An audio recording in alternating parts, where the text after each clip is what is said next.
오늘은 1년 중에 낮이 가장 긴 날 10번째 절기 하지입니다. 농사를 짓던 우리나라는 이 무렵 장마와 가뭄에 대비하기 위해 가장 바쁜 나날을 보냈죠.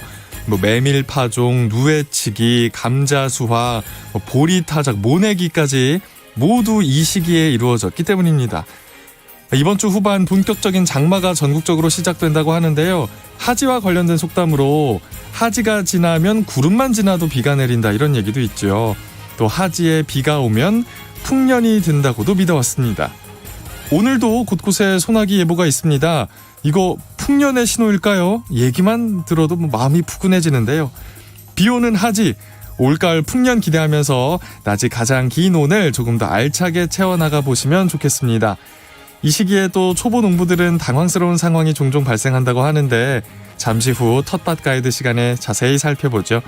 6월 21일 화요일 오늘 아침 일라디오 출발하겠습니다. 저는 아나운서 강성규입니다.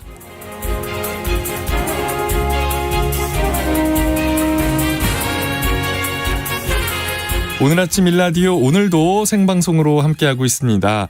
방송에 참여하실 분들은 단문 50원, 장문 100원이 되는 유료 문자 샵 9730 이용하셔도 되고요. 유튜브에 KBS 일라디오 공식 채널 검색하고 들어오시면 채팅창으로 참여하실 수 있습니다. 우리 농수산물의 우수성 제대로 살펴보는 오늘 아침 세상의 모든 농수산물 오세농으로 시작하죠. 우리 농수산물의 모든 것도 함께 살펴보고 오세농에 얽힌 여러분의 이야기도 저희 기다리고 있어요.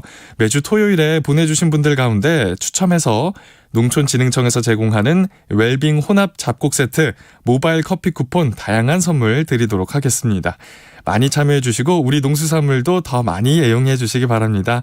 자, 그럼 오늘의 오세농 지금 바로 나갑니다.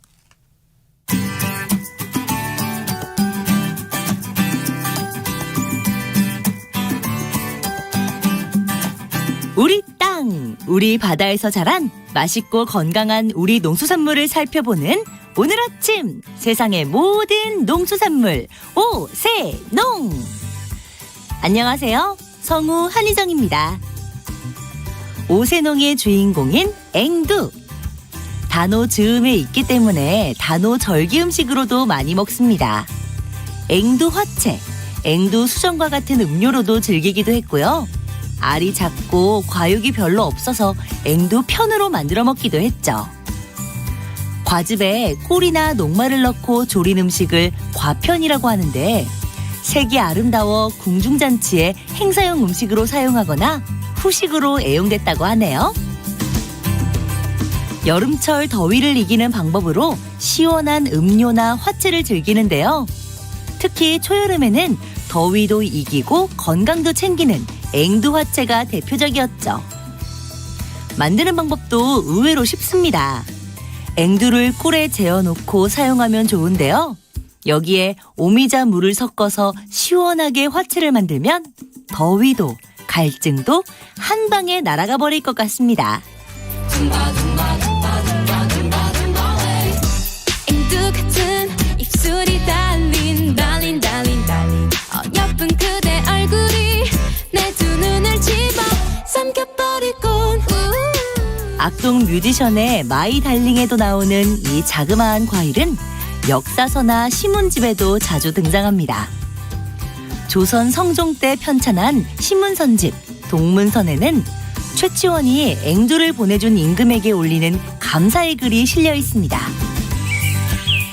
온갖 과일 가운데서 홀로 먼저 성숙됨을 자랑하며 신선의 이슬을 머금고 있어서 진실로 봉황이 먹을만하거니와 임금의 은덕을 입었음에 어찌 꾀꼬리에게 먹게 하오리까. 앵두는 이렇게 임금이 신하에게 선물하는 품격 높은 과일이기도 했습니다. 예로부터 앵두는 꾀꼬리가 먹었다고 하는데요. 생김새가 복숭아와 비슷하기 때문에 앵도라고 불린 데서 지금의 앵두라는 이름이 유래됐다고 하네요. 영양도 많고 사연도 많은 품격 있는 과일 앵두. 올여름엔 좀 더 가까이 해보시면 좋겠네요. 앵두를 활용한 나만의 요리법, 또 우리 고장의 앵두 자랑도 좋겠죠. 단문 50원, 장문 100원이 드는 유료 문자 샵 9730으로 보내주세요.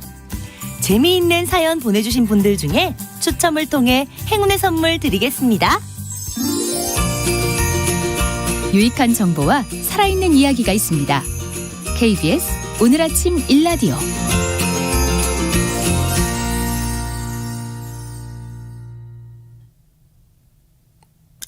네, 농수산 뉴스로 이어갈게요. 한국농어민신문 이진우 기자 연결합니다. 안녕하세요. 네, 안녕하십니까? 네, 지난주 제12차 세계무역기구 강요회의가 폐막하면서 이 수산부문 보조금 관련 협상이 21년 만에 타결됐다는 소식이네요. 그렇습니다. 수산 부분에서 가장 신경 썼던 것이 바로 보조금 관련 협상인데요. 예. 논의를 시작한 지 무려 21년 만에 일부 조항에서 타결을 받습니다. 타결된 부분은 IUU, 그러니까 불법 비보고, 비규제를 뜻하는 영어 단어 앞머리 글자를 딴 건데요. 이 불법 조업을 뜻하는 국제 규정입니다. 이 IUU업과 남획된 어종의 의획, 여기에 대한 보조금만 규제하는 것으로 협상이 타결이 됐습니다. 그럼 국내 수산업계가 우려했던 부분이 일반 보조금을 삭제하는 조항인데 이번 협상에서 제외됐다는 말이죠? 그렇습니다. 유료 보조금, 그러니까 우리식으로 면세유 지원이 되겠고요. 또 원양어업에 지원하는 보조금이 있고, 이게 또 개도국 특혜 등과 같은 보조금 금지 조항이 있었는데 이건 삭제가 됐습니다. 이 부분은 사실 회원국들 간 이견이 커서 이번에도 결론이 나기는 어려울 것이다, 이런 시각도 있었는데요. 그래서 사실상 수산 부분 보조금 관련해서는 별다른 결론이 나지 않을 것이다, 이런 추측도 있었습니다. 네. 최종적으로는 IUU업과 남획된 어종의 의획에 대한 보조금만 규제하는 것으로 결론이 난 건데, 어쨌든 21년 만에 일부 부분이 타결된 만큼 이 보조금 부분은 그간 회원국 간 이견이 컸다, 이렇게 볼 수 있겠습니다. 남핵과 관련된 보조금이 금지가 된다. 우리 연근해 어업에서 적용을 받게 되는 건 없나요? 일단 해양수산부에 따르면 앞서 말씀드린 것처럼 면세유 같은 비특정 유류 보조금은 관련 조항이 이번에 삭제되어서 국내 어업에는 일단 영향이 없을 것이라는 거고요. 예. 이 남획된 어종의 의획에 대한 것 같은 경우는 이 특정적 유류 보조금이라고 할 수 있는데, 이 특정적 유류 보조금이라고 하더라도 자원 관리가 이루어지고 있고 이에 따른 효과가 입증이 되면 유지가 가능하도록 하는 조항이 별도로 이번에 협정물에 들어있기 때문에 큰 문제는 없을 것이다, 이런 입장입니다. 특히 우리나라 같은 경우는 수산 자원 관리를 위한 조치로 1990년대 말부터 총허용 의획량 제도를 시행해 오고 있고요. 이번 어기에는 12개 어종에 14개 업종을 대상으로 또 운영을 하고 있습니다. 그리고 또 매년 총 허용 의획량도 계속 좀 줄이고 있는 그런 추세입니다. 예. 농업 부분에서 우려를 했던 건 SPS, 위생 및 식물위생 조치 이 부분이었는데 이건 어떻게 됐습니까? 일단 SPS 부분은 기존의 WTO SPS 협정상의 권리 의무를 재확인하고 SPS 이행 개선을 위한 작업 계획을 수립을 해서 차기 강요회의에 보고하기로 했다, 이렇게 하는데요. 그러니까 이번 협상에서 추가로 의무가 부과된 것은 없다, 이런 겁니다. 기존 협상을 재확인하는 정도였기 때문에 이것도 국내에 미칠 영향은 미미할 것이라는 게 정부의 설명입니다. 예, 앞서 얘기했던 그 수산부문 보조금 금지 조항에서 삭제된 면세윤이 원양 보조금, 개도국 특혜 이런 부분도 완전히 정리를 한 게 아니라 계속 협상을 해 나간다는 거죠.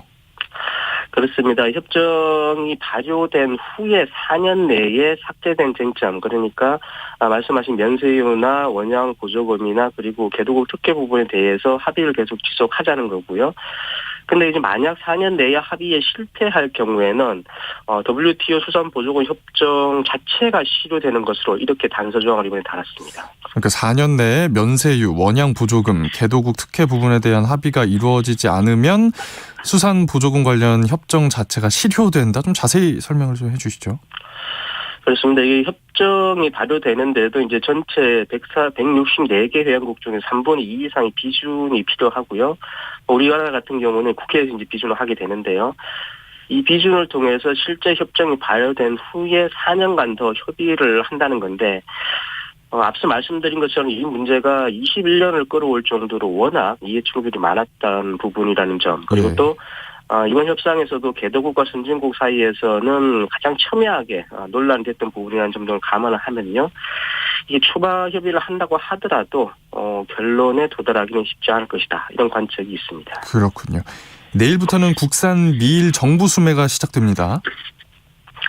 그렇습니다. 농식품부가 내일부터 7월 20일까지 한 달간 국산밀 수매를 진행한다 이렇게 밝혔습니다. 올해 수매 계획 물량은 전년 대비해서 102% 늘어난 17,000톤이고요.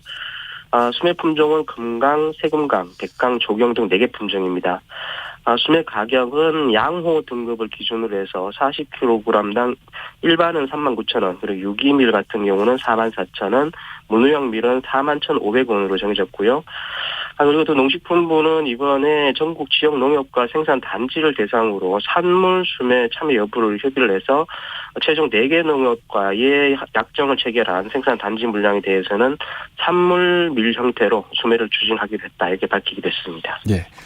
현지 시각으로 지난 19일입니다. 스페인 세비야에서 열린 국제협동조합연맹 수상위원회 회의에서 전 세계 수산부문 협동조합이 일본의 후쿠시마 원전 오염수 방류에 공동으로 대응하자는 내용의 성명서가 채택됐다. 이 소식도 있네요. 그렇습니다. 국제협동조합연맹 수산위원회 위원장을 바로 우리나라 수협중앙회장이 맡고 있는데요. 예.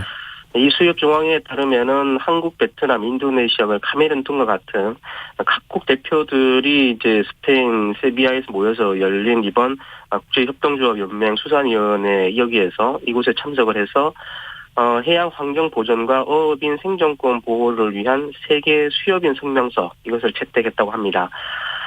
골자는 일본의 후쿠시마 원전 오염수 방류에 공동으로 대응해 나가고 또 이것을 저지하기 위해서 세계 협동조합과 연대를 강화하자 이런 내용이라고 합니다. 예, 지금까지 농수산 뉴스 알아봤습니다. 한국농어민신문 이진우 기자가 전해드렸습니다. 고맙습니다. 감사합니다.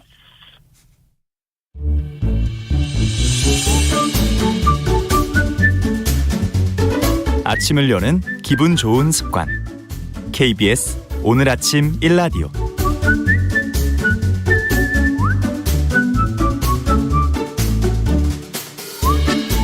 도시 농부들의 텃밭 가이드, 오늘도 수원 씨앗도서관 박영재 관장님 나오셨습니다. 어서 오세요. 네, 반갑습니다. 네. 오늘도 텃밭과 관련해서 궁금한 점이 있으시면 샵 9730으로 지금 바로 문자 보내주시기 바랍니다. 단문 50원, 장문 100원이고요. 자세하게 답변 드리도록 하겠습니다. 오늘이 벌써 하지예요. 네. 1년 중에 낮이 가장 길다는 하지인데 농사 짓는 분들한테는 절기가 중요하잖아요. 네. 이제부터는 이제 점차 해가 짧아져서 곡식들이 익어가는 철로 접어들게 됩니다. 예. 이렇게 해가 짧아져 가면 단일성 작물이나 대부분의 곡식들은 꽃이 피고 이제 열매를 맺게 되죠. 동지에서 하지까지의 기간은 해가 길어져 가는 기간이라 예. 이때는 장일성 식물이라고 할 수 있는 시금치나 무, 배추, 대파, 근대와 같은 작물들이 꽃을 피우고요. 씨앗을 맺었던 곳과는 반대로 이제 곡물들이 드디어 빛을 발할 때입니다. 해 길이에 영향을 많이 받는 작물이 그럼 있다. 반대로 그럼 해 길이에 영향을 받지 않는 작물도 있어요? 네, 이렇게 해 길이에 반응하는 작물도 있지만 이와 무관하게 아무 때나 꽃 피우고 결실 맺는 작물들도 있는데요. 이런 작물들을 보통 중일성 작물이라고 합니다. 예. 상추, 쑥갓, 당근과 같은 작물들이죠. 그렇죠. 네. 지금 남부지방에서는 이미 장마가 시작이 됐는데 장마도 농사에 있어서는 아주 중요한 부분이잖아요. 네, 이렇게 해 길이 그리고 하지 즈음에 있는 장마가 있어서 보통 농사는 봄 농사와 가을 농사로 이렇게 구분을 짓게 됩니다. 예. 이 빛에 대해서 더 말씀을 드리면 제 밭은 이제 아파트 주민들이 산책로를 따라서 이어져 있어서 밤에는 방범등이 이렇게 환하게 비추고 있거든요. 예. 이럴 경우에는 이제 작물들의 결실을 방해하게 됩니다. 그래서 저는 이제 시에 있는 민원실에 이게 밭을 향해서 빛을 차단하는 갓을 좀 씌워달라고 이렇게 부탁을 드렸는데요. 그렇군요. 네. 이제 제 밭은 이제 봄과 가을이 뚜렷한 텃밭이 그래서 되었습니다. 예. 그리고 식물은 낮 시간 동안 동화작용을 해서 밤 시간 동안 이렇게 결과물을 수송하는 시간이거든요. 이렇게 빛공해에 있으면 그런 수송 작업들도 제대로 못하게 됩니다. 도시의 텃밭은 공원 주변이나 또 산책로 주변 뭐 이런 곳에 밭이 있어서 그렇죠. 이런 빛공에 노출되어 있을 경우가 많습니다. 사람도 그렇지만 식물도 밤낮이 있는 건데 네. 그러면 어떤 문제들이 구체적으로 발생합니까? 가을 들어 시금치가 꽃이 피게 되고요. 예. 예, 들깨는 열매를 맺지 못한다는 아하. 하소연을 하는 경우를 자주 듣습니다. 역으로 이런 빛을 이용할 수도 있겠죠, 물론. 봄에 시금치 씨앗을 받지 못했다면 여기에 심으면 씨앗을 받을 수 있고요. 깻잎은 대신 열매를 맺지 못하는 대신에 깻잎을 오랫동안 수확할 수가 있겠죠. 그렇군요. 네. 농사 짓다 보면 뭐 여러 가지 문제들 한두 가지가 아닐 텐데 특히 초보 농부분들은 당황할 일들이 많잖아요. 그러면은 관장님께 상담을 요청하는 경우도 많겠어요. 네. 요즘 저에게 이제 작물의 잎사귀 사진을 이렇게 보여주면서 예. 무슨 병이냐고 이렇게 아니면 무슨 영양이 부족한 걸까요 하고 이렇게 묻는 분들이 있습니다. 저도 지금 제 베란다에 있는 식물들 막 다 찍어서 보내드리고 싶어요. 네. 근데 작물의 잎이나 줄기로 나타나는 증상은 하나일 수 있지만 식물은 말을 못하니까 그런 증상으로 나타내는데 예. 환경오염일 수도 있고 영양결핍일 수도 있고 병충해와 같은 다양한 원인이 있을 수 있기 때문에 오늘은 일단 한번 영양결핍에 대해서만 한번 말씀드려 보도록 하겠습니다. 영양 결핍에 대해서 사람도 마찬가지고 식물도 마찬가지고 영양이 균형이 안 맞으면 병이 생기는 거겠죠. 네, 맞습니다. 잎들이 노랗게 변하는 경우인데요. 우선 어떤 잎인지 잎의 어떤 부분이 노란색으로 변하는지 그게 중요합니다. 새로 나오고 있는 어린 잎인지 나온 지 오래된 잎인지 아니면 그 중간에 나온 잎인지 알아야 되겠죠. 그리고 잎맥 사이, 연맥 사이가 이렇게 노랗게 되는 경우도 있습니다. 그러면 먼저 그 새로 나온 어린 잎이 노랗게 되는 경우는 어떤 상태인가요? 네, 먼저 새로 나오고 있는 어린 잎이 이렇게 노랗게 되는 경우는 철분과 망간, 예. 칼슘이 부족한 경우입니다. 그리고 중간에 자라는 잎이 또 노랗게 변한다면 몰리브덴이라는 영양소가 부족한 경우이고요. 그리고 오래된 잎이 노랗게 되는 이유는 가장 중요한 질소 성분이라든지 칼륨, 마그네슘, 아연 등의 결핍이 원인입니다. 그리고 또 연맥, 중간에 있는 잎사귀 연맥은 초록으로 남아 있는데 그 사이 엽육 조직이 이렇게 노랗게 된 경우에는 마그네슘이라든지 망간이 결핍된 경우라고 할 수 있습니다. 생물 수업 좀 열심히 들을 걸. 저는 그냥 물하고 햇빛만 있으면 되는 줄 알았는데 영양소가 이렇게 많았어요. 네. 일단 잎이 그럼 노랗게 되는 경우 살펴봤고요. 네. 또 흔히 나타나는 증상 뭐가 있을까요? 잎은 멀쩡한데 잎이 오그라드는 경우가 있습니다. 예. 이때는 또 오그라드는 방향을 봐야 합니다. 예. 위로 오그라드는지 아래로 오그라드는지인데요. 위로 오그라드는 경우에는 마그네슘 결핍이 원인이고요. 아래로 오그라드는 경우는 칼륨 결핍이 원인입니다. 그렇군요. 네. 오그라드는 방향도 중요하군요. 네. 또 다른 증상이 있을까요? 다음은 좀 잎이 타들어가는 경우인데요. 물을 주지 않아서 타들어가는 것이 아니라 멀쩡하던 잎이 타는 경우도 오래된 잎이 타들어가고 오래된 잎이 타들어가면 위에서 오래된 잎이 노랗게 변한 것이 더 진행될 경우로 질소, 칼륨, 마그네슘, 아연 결핍이고요. 반대로 새로 나온 어린 잎이 타들어간다면 풍소 결핍으로 진단할 수가 있습니다. 지금 제 식물 생각해 보니까 네. 잎도 노랗게 됐고요. 네. 뭔가 타들어간 것 같기도 하고요. 아래쪽으로 오그라드는 것 같기도 한데 지금 전반적으로 칼륨과 마그네슘이 부족하다 이런 진단이 나오네요. 여러 가지 증상들이 동시에 발생할 수도 있을 것 같은데 네. 제대로 관리하려면 어떻게 해야 하는 게 좋을까요? 증상을 보다 정확하게 판단하기 위해서는 예. 농사를 해오면서 했던 작업들을 꼼꼼하게 기록해두면 진단이 훨씬 편해집니다. 거름을 언제 줬고 또 어느 정도 줬고 또 성분이 무엇인지 그리고 병해충 방제를 위해 뿌린 것이 무엇인지 같은 기록을 남아있으면 진단하는 데 아무래도 도움이 됩니다. 잘 살펴보고 기록을 해야겠군요. 네. 장마잖아요. 장마 기간에 또 주의해야 할 점이 있을까요? 장마 기간이 오래 지속되면 흙 안에 있던 거름 성분들이 이렇게 빗물에 씻겨 내려갑니다. 흔히 용탈이라고 하죠. 예. 잠깐 비견 사이에 영양 관리를 할 수 있는 액상 영양제로 작물의 잎에 이렇게 분무해서 영양 관리를 틈틈이 해줘야 합니다. 잎사귀 뒷면에 이제 스폰지 조직을 통해서 영양 관리가 된 작물들은 장마가 그치고 폭염기가 와도 체력을 어느 정도 비축했기 때문에 어허. 튼튼하게 폭염기의 어려운 시기를 이렇게 넘어갈 수가 있습니다. 그렇군요. 이 청취자분들께서도 질문 많이 보내주고 계신데요. 몇 가지 궁금증 풀어보겠습니다. 9510님께서 오이는 관장님 매일 물을 줘야 하나요? 이렇게 여쭤보시네요. 네, 아무래도 이제 박과작물들은 뿌리가 얕게 있어서 금방 증발하기 때문에 수분 스트레스를 굉장히 많이 받습니다. 예. 근데 매일 주기보다는 오히려 이 땅 윗부분을 좀 그 볏짚이라든지 이렇게 두툼한 낙엽으로 멀칭을 해주면 네. 수분이 쉽게 증발하지 않아서 그렇죠. 아무래도 튼튼하게 뿌리가 활착이 될 수 있습니다. 수분 손실을 좀 막아주면. 네. 9578님께서는 밭에 개미가 너무 많아요. 이거 어떻게 퇴치해야 될까요? 진딧물이 있다는 증거라는데 이거 맞는 말인가요? 이렇게 물어보시네요. 지난번에도 계속 이런 질문들은 많이 받는데요. 예. 아무래도 개미는 이제 진딧물을 옮기는 그런 곤충이라서 예. 아무래도 이제 개미를 막기 위해서는 개미를 막으면 진딧물을 막을 수가 있거든요. 그렇죠. 그래서 개미가 싫어하는 아주 매운 고추물이라든지 이런 것을 주변에 뿌려주면 예. 개미들이 접근을 하지 않습니다. 매운 성분 같은 네. 거를 주변에 두면 네. 왜 흔히 우리 요즘 얘기하는 맵찔이군요. 개미가 매운 걸 싫어하는군요. 네네. 7601님입니다. 상추는 왜 키가 이렇게 커질까요? 예. 지금은 이제 상추가 이제 잎사귀를 많이 수확해 드시고 나면 드디어 이제 꽃을 피우기 위해서 이렇게 추대를 하는 겁니다. 예. 그래서 아무래도 꽃을 보고 씨앗을 받으시려면 이제부터는 상추잎 수확은 중단하셔야 됩니다. 중단하셔야 되는 시기군요. 맛도 떨어집니다.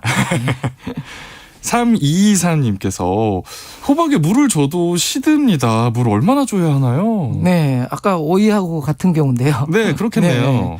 물을 자주 주는 게 중요한 게 아니라 좀 뿌리들이 좀 활착을 할 수 있도록 예. 쉽게 수분이 증발하지 않도록 좀 이렇게 볏짚이나 낙엽으로 이렇게 덮어주는 것이 훨씬 더 좋은 방법일 수 있습니다. 매일같이 물을 주는 것보다 네. 있는 수분이 증발하고 빼앗기지 않도록 좀 볏짚 같은 걸로 막아두는 게 도움이 된다는 말씀이시네요. 예. 그리고 호박 같은 경우는 이제부터는 강한 햇볕이 자외선이 강한 햇볕이 쬐게 되면 한낮에는 일부러 햇빛하고 경쟁하지 않기 위해서 일부러 잎을 이렇게 축 처지게 만드는 경우도 있습니다. 예, 그렇군요. 7154님께서는 고추를 집에 심었는데 잎이 쪼글쪼글합니다. 고추가 안 열려요. 네. 이렇게. 이게 오글오글해지는 경우는 고추잎 뒷면을 한번 보세요. 그러면 조그만 아마 총체벌레라든지 이런 벌레들이 있을 거예요. 벌레들이 이렇게 건들게 되면 이렇게 침입하면 식물들이 일부러 기공을 닫아요. 그리고 침입 경로를 막으려고 저항을 하다 보니까 이렇게 오글오글해지거든요.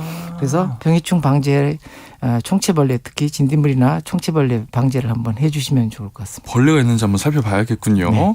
저는 이거 너무 궁금한데 저도 2534님께서 진드기 벌레가 너무 많아서 텃밭에 진드기 약을 살포했어요. 그러면 약 친 후에 상추 이런 채소는 어쨌든 섭취를 해야 되잖아요. 따서. 네. 언제쯤 섭취가 가능한 겁니까? 여기서 진드기라고 하는 것은 아마 진딧물을 얘기하신 것 같아요. 네네. 그러겠죠. 예.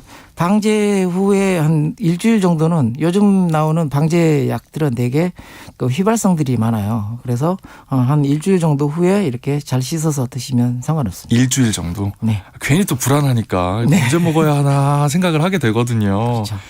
8682님께서는 토마토가 익을 무렵에 갈라 터지는 현상이 있는데 이거 무엇 때문인가요? 이렇게 물어보시네요. 네. 아무래도 이제 물을 이게 안정적으로 주지 않고 말리기도 하고 물을 갑자기 주기도 하고 이런 경우 갈라 터지는 경우가 생깁니다. 그래서 수분을 안정적으로 유지하는 게 가장 좋고요. 그리고 갈라 터지는 증상은 칼슘 부족일 수 있습니다. 아하. 그래서 계란 껍질이라든지 이런 것들을 녹여서 이렇게 뿌려준다든지 이렇게 칼슘을 보충해주는 작업을 하시면 좋을 것 같습니다. 계란 껍질을 어떻게 갈아서 아니면 이렇게 잘게 부셔서? 잘게 부셔서 넣어도 되고요. 네네. 아니면 집에서 계란 삶은 물을 네네. 이렇게 식혀서 뿌려줘도 네.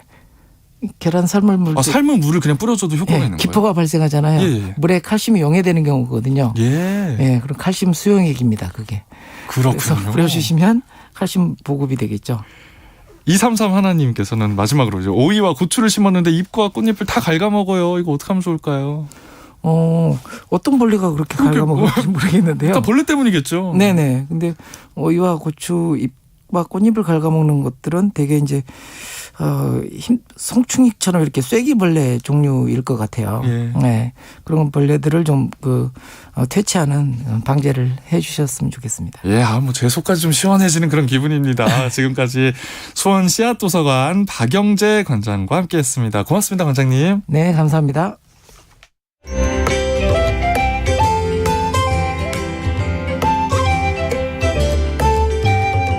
상쾌한 하루의 시작.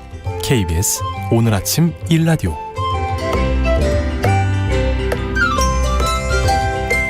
이번 순서는 민족문화콘텐츠연구원 박재희 원장이 전하는 고전으로 세상 읽기 시간입니다. 함께 들어보시죠. 안녕하십니까. 고전의 대문 박재희입니다.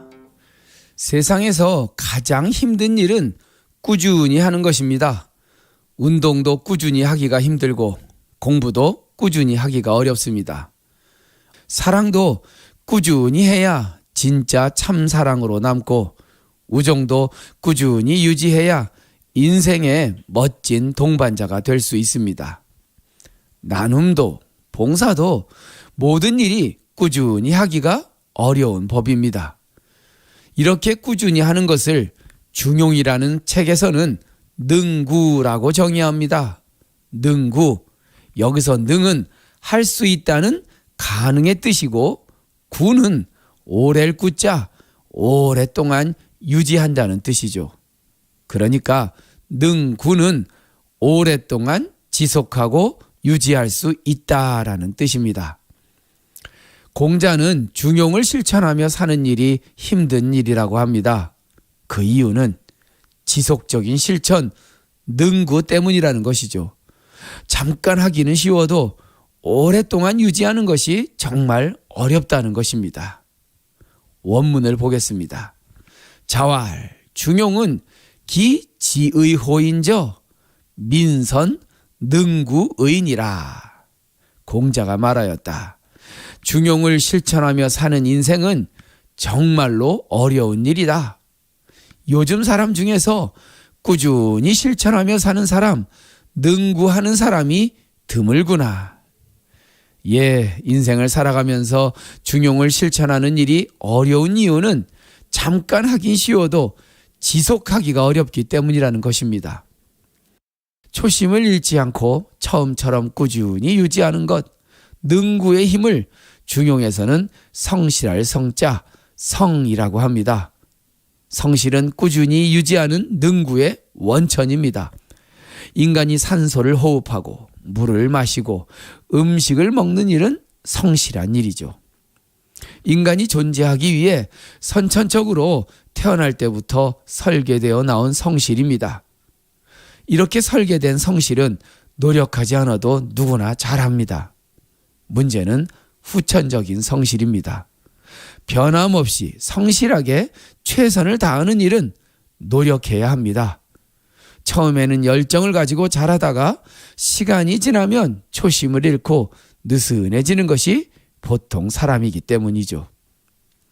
지금 나에게 가장 필요한 것은 열정과 용기보다는 꾸준함, 능구라는 것을 성찰해 봅니다. 오랫동안 지속하는 힘, 능구는 나를 바꾸고 세상을 바꾸는 첫걸음입니다. 고전의 대문 박재희였습니다.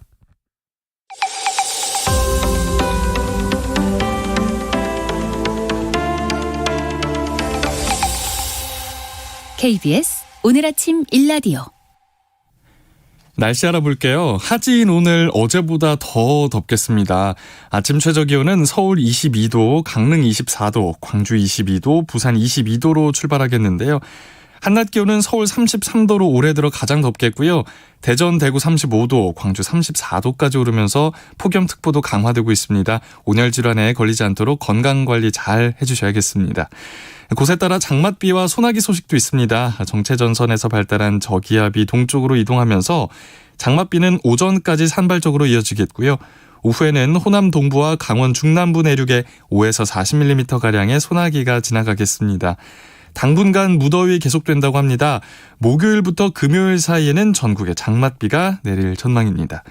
오늘 아침 일라디오 함께하고 계신 지금 시각 6시 44분입니다.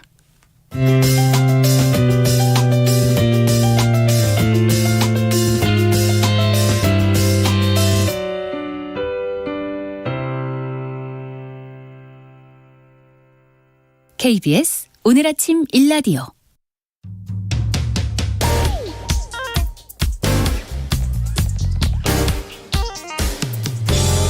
오늘 아침 뉴스 브리핑.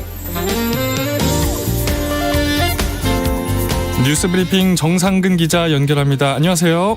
네, 안녕하십니까. 네, 경제 상황 먼저 짚어보겠습니다. 어제는 주가가 2,400선이 한때 무너졌다가 2,409.72로 마감했네요. 네, 그렇습니다. 이 주가가 계속 떨어지고 있고 환율과 물가는 계속 올라가고 있습니다. 어제 코스피 지수가 큰 폭으로 떨어지면서 연중 최저치를 경신했고요.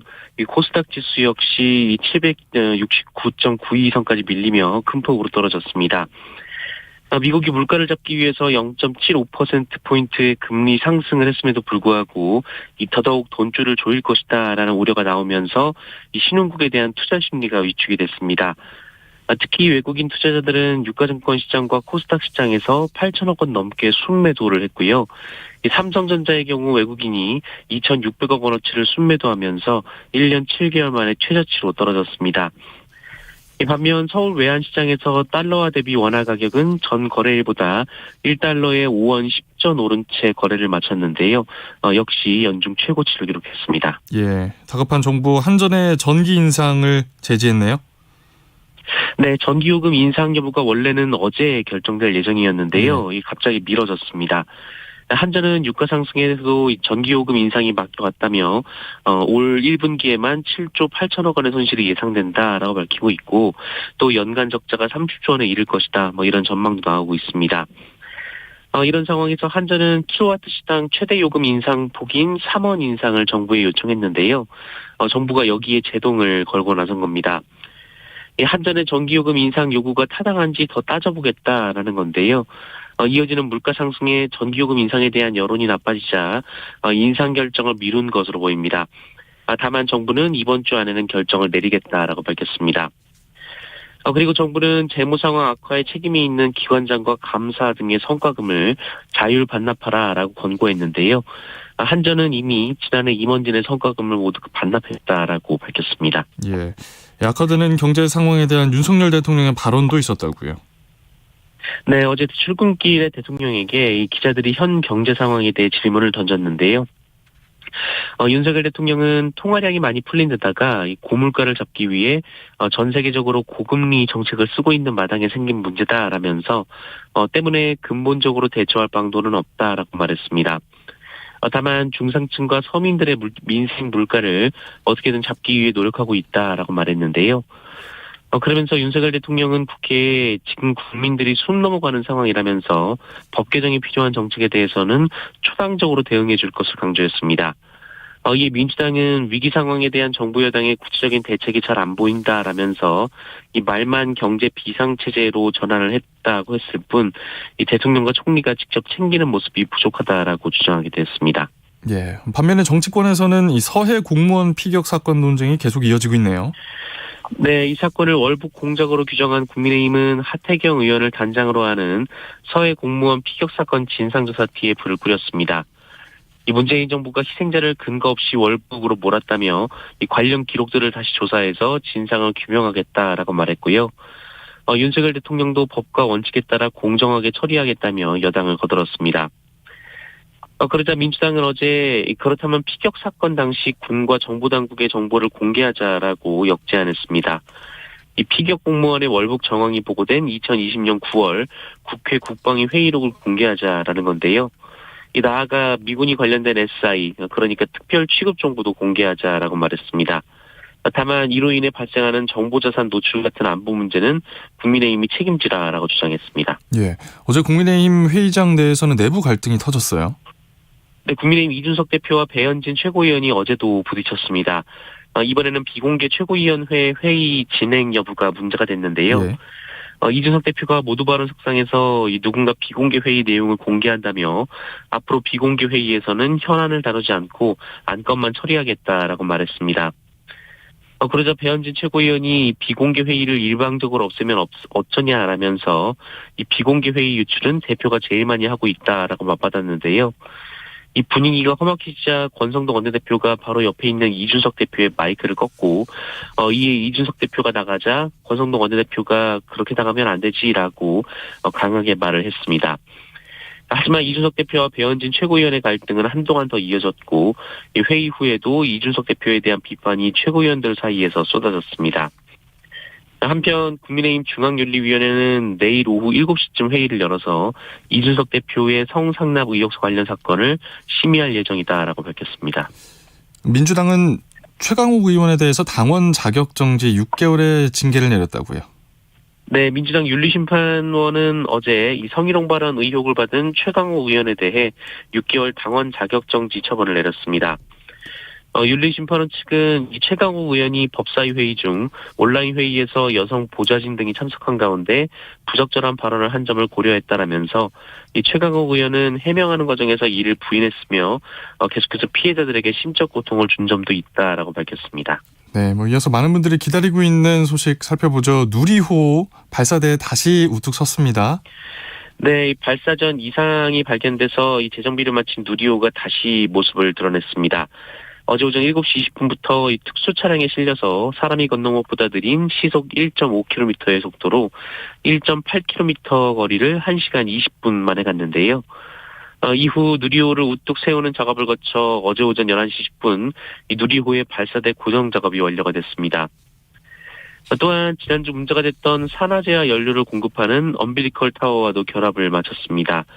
이제 남은 점검도 이상이 없다면 누리호는 오늘 오후 우주를 향해 날아가게 되는데요. 0.2톤급의 실제 위성과 1.3톤의 모형 위성을 포함해서 총 1.5톤의 위성을 지구 700km 고도에 올리는 도전에 나섭니다. 성공한다면 세계 7번째로 1톤 이상의 실용 위성을 쏘아 올릴 수 있는 자력 발사 능력을 확보하게 됩니다. 예, 성공적인 발사를 기대해 보겠습니다. 이제 6월 중순인데 남부지방은 때이른 폭염으로 몸살을 앓고 있더라고요. 네, 어제 경북 경산의 최고 기온이 이 체온보다 높은 37.1도까지 이제 올라갔습니다. 예.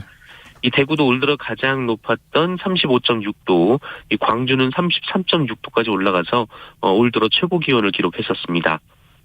지난 주말에는 강릉에 열대야가 나타나기도 했고요. 이 그젯밤에는 경북 포항에서도 첫 열대야가 관측이 됐습니다. 이 불쾌지수도 이 대다수가 무력감을 느끼는 80을 넘었는데요. 이는 예년 같으면 7월 말에서 8월 초에나 볼 수 있는 폭염 증상입니다. 네. 경북 의성과 경산, 구미 지역에는 폭염주의보가 경보로 강화 발령됐고 경기 남부와 강원 북부, 충청 등 중부지방으로 폭염특보가 확대가 되고 있습니다. 이 더위의 원인은 이 중국 산동반도에 중심을 둔 상층 고기압 때문인데요. 이 고기압이 우리나라에는 뜨거운 열기를 불어넣는 한편 이 장마전선의 북상 속도를 늦추고 있습니다. 이 장마전선은 현재로서는 수요일까지 남해상에 머물 것으로 보이고요. 기상청은 이번 주 목요일 이 장마전선이 본격적으로 북상해서 전국에 장마가 시작될 것으로 전망했습니다. 예. 코로나19 소식도 짚어보죠. 현재 상황 어떻습니까? 네, 어제 코로나19 신규 확진자 수는 3,538명이었습니다. 전날과 비교하면 2,533명 정도 줄었고요. 지난 1월 중순 이후 160여일 만에 가장 적은 수의 확진자가 나왔습니다. 다만 일주일 전과 비교하면 280여 명 정도만 줄어서요. 이 감소폭은 둔화된 상황입니다. 위중증 환자는 72명이었고요. 사망자는 10명이었습니다. 오늘 신규 확진자 수는 9,000명에 육박할 것으로 보이는데요. 어제 9시 기준 확진자가 지난주 동시간대가 비교하면 440명 정도가 적은 상황입니다. 예. NBA에 도전하는 한국인 농구 선수가 있네요? 네, 이 미국 대학농구에서 맹활약한 이현중 선수가 NBA 도전을 이어가고 있는데요. 또 한 명의 한국인 농구 선수가 NBA의 문을 두드렸습니다. 바로 여준석 선수인데요. 예. 이 여준석 선수는 지난 주말 태극마크를 달고 필리핀과의 두 번의 평가전에서 맹활약을 펼친 바 있는데 화려한 고공 덩크쇼를 선보이면서 이 대표팀 막내임에도 불구하고 빛나는 활약을 보여줬습니다. 그런데 이현중 선수의 NBA 진출을 돕고 있는 현지 에이전시가 다음 달 열리는 쇼케이스에 여준석 선수를 초청했는데요. NBA 하브리그인 G리그 스카우트들 앞에서 공개 테스트를 제안받은 건데 이 미국 진출을 꿈꿔왔던 여준석 선수는 이 대표팀 감독에게 양해를 구한 뒤 어제 오전 미국행 비행기에 몸을 실었다라고 합니다. 예. 짧게 황선우 선수 소식도 전해주시죠. 네, 우리 수영의 희망이죠. 이 황선우 선수가 남자 자유형 200m에서 세계선수권 메달을 따냈습니다. 은메달을 차지했는데요. 네. 이 금메달은 루마니아 선수로 돌아갔습니다. 예, 지금까지 뉴스브리핑 정상근 기자와 함께했습니다. 고맙습니다. 고맙습니다. 예, 오늘도 뭐 폭염 소식도 있고 비 소식도 있는데요. 건강 잘 챙기시고 좋은 하루 보내시기 바랍니다. 오늘 아침 일라디오 지금까지 아나운서 강성규였습니다. 함께해 주신 여러분 고맙습니다.